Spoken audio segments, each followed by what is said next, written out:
with your best friends and you just feel like you're on the same wavelength. You seem to know what the other one's thinking or what they're going to say. You can finish each other's sentences. Being on the same wavelength is actually neuroscience. It's not just a saying. When we feel like we're on the same wavelength with someone, we're experiencing brain-wave synchronization. Out my brain to your brain. We actually experience this all the time when we're interacting with others. How well our brains are going to synchronize with someone else depends on the level of connection that those two people have. In other words, are their intentions the same? Are they feeling like they're going in the same direction together?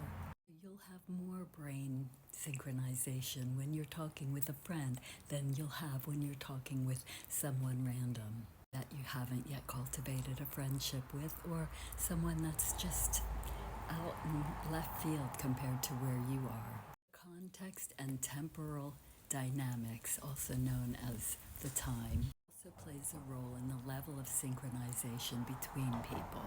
If you send a text and you don't get a response for an hour, you may have lost that brain synchronization. That's okay. You're not expected to be a prisoner to your phone and answering texts just on call. In fact, sometimes it's imperative that we put our phones away and only handle text at certain times during the day so that we can focus on what we need to focus on without our electronics distracting us. We're not expected to have brain synchronization even with our best friends or loved ones all the time, because we have different lives and different energy states throughout the day.